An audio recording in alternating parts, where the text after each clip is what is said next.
బహుజన యుద్ధ వీరుడు సర్దార్ సర్వాయి పాపన్న గౌడ్ స్ఫూర్తితో తెలంగాణలో బహుజనులు రాజ్యాధికార సాధన కోసం పోరాటాలు నిర్వహించాలని బీఆర్ఎస్ రాష్ట్ర నాయకుడు తండు సైదుల్ గౌడ్, బీజేపీ రాష్ట్ర కార్యదర్శి మాదగోని శ్రీనివాస్ గౌడ్, సిపిఎం జిల్లా నాయకుడు దండంపల్లి సత్తయ్య గౌడ్ పిలుపునిచ్చారు.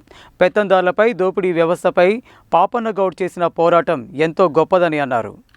నల్గొండ పట్టణంలోని 11వ వార్డు కతాలగూడలో సర్వాయి పాపన్న 374వ జయంతి సందర్భంగా నూతనంగా విగ్రహాన్ని ఆవిష్కరించి ఘనంగా జయంతి ఉత్సవాలను నిర్వహించారు. ఈ సందర్భంగా వారు మాట్లాడుతూ సర్దార్ సర్వాయి పాపన్న గౌడ్ 1650 ఆగస్టు 18లో ఒకప్పటి వరంగల్ జిల్లా షాపూర్లో సర్వమ్మ ధర్మన్న గౌడ్ దంపతులకు జన్మించారని తెలిపారు. పాపన్న షాపూర్లో కోట నిర్మించిన తర్వాత ఆ ఊరు పేరు కిలాషాపూర్గా మారిందని చెప్పారు. మొఘల్ సైనికులు, భూస్వామ్య దొరలు, పెత్తందార్లు, వాళ్ల తాబేదారులు, జమీందార్ల ఆగడాలను తట్టుకోలేని పాపన్న క్షత్రియుడే కత్తి పట్టాలన్న నియమాన్ని మార్చాడని, ఆకలిని, అవమానాలను, అణిచివేతలను అనుభవించిన చేతులతోనే రాజ్యాన్ని ఏలేందుకు దగాపడ్డ సామాన్యులను చేరదీసి సైన్యాన్ని తయారు చేశాడని చెప్పారు.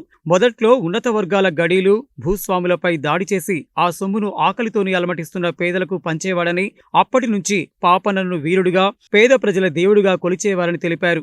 దళిత గిరిజనులకు కూడా యుద్ధ విద్యలు నేర్పించాడని, పిడికెడు మందితో మొదలైన పాపన్న సైన్యం 12,000కు చేరుతుందని, చిన్న చిన్న సంస్థానాలను ఆక్రమించి రాజ్యాన్ని విస్తరించాడని తెలిపారు. గోల్కొండ కోటపై బహుజన జెండా ఎగరవేసి ఓ కల్లుగీత కార్మికుడు రాజ్యపాలన చేయడం ఇష్టం లేని అగ్రవర్ణ పెత్తందార్లు 1706లో మొఘల్ పాలకులతో చేతులు కలిపి పాపన్నపై దాడికి పూనుకున్నారని, మొఘల్ సేనాని రుస్తుం ఖాన్ దాడికి ప్రయత్నిస్తాడని, అయితే పాపన్న బలాన్ని సరిగ్గా అంచనా వేయలేక వెనకడుగు వేస్తాడని చెప్పారు. పెత్తందార్లపై దోపిడీ వ్యవస్థపై పాపన్న గౌడ్ చేసిన పోరాటం ఎంతో గొప్పదని, ఆయన స్ఫూర్తిని నేటి బహుజనులు తీసుకుని అణిచివేతకు వ్యతిరేకంగా తిరగబడాలని పిలుపునిచ్చారు. అదే ఆయనకు మనం ఇచ్చే నిజమైన నివాళి అని అన్నారు. సర్దార్ సర్వాయి పాపన్న విగ్రహ నిర్మాణ కమిటీ అధ్యక్షులు పాలకూరి సంతోష్ అధ్యక్షతన జరిగిన జయంతి ఉత్సవాలలో ఉపాధ్యక్షులు పజ్జూరి ప్రదీప్ గౌడ్, కార్యదర్శి దండంపల్లి అనిల్ గౌడ్, మాజీ కౌన్సిలర్ దండంపల్లి సత్తయ్య గౌడ్, బీజేపీ పట్టణ అధ్యక్షుడు నాగిరెడ్డి, మాజీ సర్పంచ్ గుజ్జుల జనార్దన్ రెడ్డి, పచ్చూరి అంజయ్య, పనస దేవేందర్, పల్లె గోపి, చిరంజీవి, రాజు, ప్రవీణ్, యాదయ్య, మారయ్య, పజ్జూరి అంజయ్య గౌడ్, పజ్జూరి ఇంద్రయ్య గౌడ్ తదితరులు పాల్గొన్నారు. సోదరులందరికీ కూడా మరి పేరు పేరున నమస్కారాలు తెలియజేస్తూ ఇక్కడికి ఇచ్చేసినటువంటి గౌడ సోదరులు, మరి అదేవిధంగా శ్రేయాభిలాషులు, మహిళా సోదరిమణులు, విలేకరులందరికీ కూడా పేరు పేరున నమస్కారాలు. చాలా సంతోషం. సర్దార్ సర్వాయి పాపన్న గౌడ్ గారి విగ్రహావిష్కరణలో పాల్గొంటున్నందుకు నాకు ఇది ఒక మంచి అదృష్టంగా భావిస్తూ చాలా సంతోషం కూడా జరుగుతుంది. మరి మీ అందరికీ తెలుసు, సర్దార్ సర్వాయి పాపన్న గౌడ్ గారి చరిత్ర మనం అందరం కూడా తెలుసుకోవాల్సిన అవసరం ఉంది. చాలామందికి ఇక్కడ ఉన్నటువంటి వాళ్ళకు పాపన్న గౌడ్ గారి గురించి తెలియదు అని నేను భావిస్తూ ఉన్నా. ఎందుకంటే పాపన్న గౌడ్ గారు దాదాపు 350 సంవత్సరాల క్రితం మొఘలుల యొక్క మరి ఆయన యొక్క పాలన ఉన్నప్పుడు గీతా వృత్తి నమ్ముకొని కళ్ళు గీసుకొని అమ్ముకుంటున్న సందర్భంలో ఆనాడు వాళ్ళ యొక్క అరాచకాలు, దురాఘాతాలకు వ్యతిరేకంగా పోరాడి మరి ఆనాడు సైన్యాన్ని ఎదిరించి మరి ఆ యొక్క బహుజన సామ్రాజ్యాన్ని స్థాపించి ఈ యొక్క రాష్ట్రంలో మొట్టమొదటి బహుజన నాయకుడు, రాజుగా అయినటువంటి చరిత్ర పాపన్న గౌడ్ గారికే దక్కుతూ ఉంది.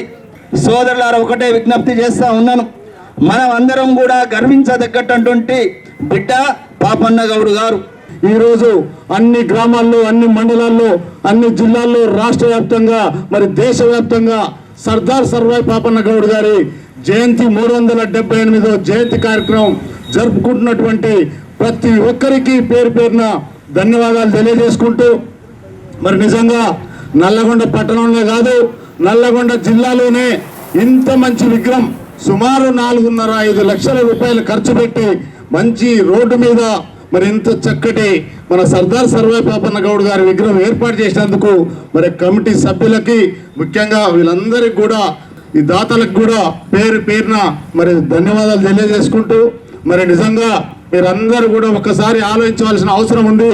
మరి సర్దార్ సర్వాయి పాపన్న గౌడ్ గారు 378 సంవత్సరాల క్రితం పుట్టి సుమారు 350 సంవత్సరాల క్రితం మరి గోల్కొండ కోటను వెళ్ళినటువంటి మహనీయుడు మరి సర్దార్ సర్వాయి పాపన్న గౌడ్ గారు. మరి నిజంగా ఆ రోజు సుమారు ఒక 6 నుంచి 12 మంది సైన్యంతో సుమారు 12,000 మంది సైన్యాన్ని మరి పోగు చేసుకొని మన ఆ నాగరికత లేని రోజుల్లోనే గోల్కొండ కోటను వెళ్ళినటువంటి మహానీయుడు, వీరుడు, ధీరుడు. అలాంటి వీరుడు ఇక చరిత్రలో పుట్టబోడు అనుకోవాలి.